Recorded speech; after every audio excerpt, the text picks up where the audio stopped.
তো অবশেষে আমরা উঠতে যাচ্ছি হচ্ছে এলিভেটর এক্সপ্রেসওয়ে। সময় নিষেধ ছিল বাইকারদের জন্য, এখনো নিষেধ, বাট আমরা উঠতেছি যেহেতু দেশের সম্পদ আর আমাদের টাকায় নির্মিত। যখন নাকি তৈরি করছিল এই এক্সপ্রেসওয়ে গুলা, তখন মানে খুব ভালো লাগছিল যে হ্যাঁ, খুব সহজে আমরা ঢাকা শহরের এক পাশ থেকে আরেক পাশে যেতে পারবো। বাট যখন নাকি শুনলাম যে বাইক বন্ধ, তখন খুব খারাপ লাগছিল। বাট এখন যেহেতু দেশের পরিস্থিতি অনুযায়ী আমরা ঢুকতে পারতেছি। যাই হোক, আমরা তো আর ভাঙচুর করতে আসি নাই। আর আরেকটা কথা, সেটা হচ্ছে ভাই, দেশ তো যেভাবে গেছে এটা সবাই জানতে পারছেন যে দেশ এখন কোন দিকে যাচ্ছে। তো এখন দেশের মধ্যে যেসব সম্পদ আছে এগুলো সব আমাদের। তো প্লিজ দয়া করে এইসব সম্পদের কেউ ক্ষতি করবেন না। হ্যাঁ, আপনারা স্বাধীনভাবে চলেন, কোনো সমস্যা নেই, বাট দয়া করে দেশের যে সম্পদগুলো আছে এগুলোর ক্ষতি করবেন না। ঠিক আছে, একটা রিকোয়েস্ট থাকবে। তো মানে ভালো লাগতেছে, যদিও আমগো এলাকার মধ্যেও এখন আছি বিশ্ব রোড, মানে বিশ্ব রোড দিয়ে উঠছি এলিভেটর এক্সপ্রেস হয়েছে। পুলিশ টুলিশ তো নাই, কেউ নাই।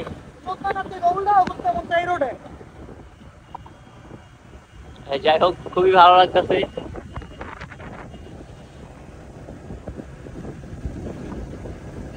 তো জানি না, হয়তো অনেকেই করছেন, আমি এই ফার্স্ট টাইম উঠলাম।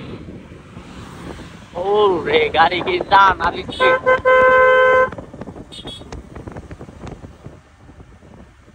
আসলে বাইকার গুলা একটু ভদ্র, কারণ বাইকার গুলা টানতেছে না হয়তো বা ফার্স্ট টাইম উঠছে, এই যে আড্ডা মারতেছে।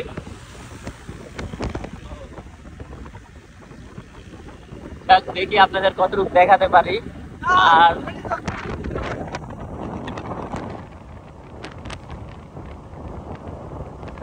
ভালো করে ফার্ম গেট 6 কিলোমিটার, অথচ এই 6 কিলোমিটার রাস্তা আমাদের যেতে সময় লাগে প্রায় 1 ঘন্টার মতো। হ্যাঁ, আর আমরা অবশ্যই যে দেশের নিয়ম মেনে তারপর চালাইতেছি। ঠিক আছে, আর একটা কথা আমি আবার বলি যে বর্তমানে বাংলাদেশের মধ্যে যা কিছু আছে সব দেশের সম্পদ আছে, কেউ দয়া করে নষ্ট করবেন না। আপনাদের কাছে একটা রিকোয়েস্ট থাকবে যে দেশের সম্পদ নষ্ট করবেন না। বাংলাদেশে বর্তমানে যা আছে এগুলো সব দেশের সম্পদ, রাষ্ট্রীয় সম্পদ। আমরা চাইবো উল্টা আরো ঠিক রাখতে, বা অন্য কেউ যদি উল্টা পাল্টা কিছু করার চেষ্টা করে এদেরকে বারণ করব। যাই হোক, কিছু কথা আমি একটু পরে বলতেছি। এলিভেটর এক্সপ্রেসওয়ে যদিও বাইকারদের জন্য নিষেধ, সম্পূর্ণভাবে নিষেধ, তো দেশের পরিস্থিতি অনুযায়ী আমরা উঠতে পারছি। আর এটাই হচ্ছে মনে হয় বাংলাদেশের একমাত্র সড়ক, মানে এক কথায় সবচেয়ে উঁচু সড়ক। এটা অন্য কোনো বিভাগে নাই, শুধুমাত্র ঢাকা বিভাগেই আছে, মানে এত উঁচু রাস্তা এলিভেটর এক্সপ্রেসওয়ে। আর এভাবে চিটাগাং, তারপর হচ্ছে রাজশাহী, অনেক জায়গায় অনেক ধরনের ফ্লাইওভার আছে, বাট এটার মতো উঁচু না।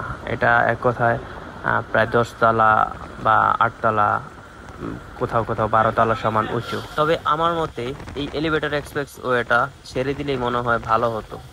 দেখা গেছে বাইকাররা তো আর এখানে রাত চালায় না, ঠিক আছে, আর এমন একটা নিয়ম মেনে ছাড়তো যার কারণে আমাদের উপকার হতো, মানে বাইকারদের উপকার হতো, প্লাস আপনার দেশেরও আয় হতো কিছুটা, নিচেও জ্যামজট কম লাগতো। আর বাইকাররা যে কিন্তু মোটামুটি ভালো জ্যামজট তৈরি করে, দেখা গেছে চিপা পাইলে ঢুকায় দেয়, বিশেষ করে যারা ইউবার রাইডিং করে তারা আর কি জ্যামজটটা একটু বেশি লাগায়, উল্টা পাল্টা চালায়, টানাটানি করে এবং অ্যাক্সিডেন্টও হয়।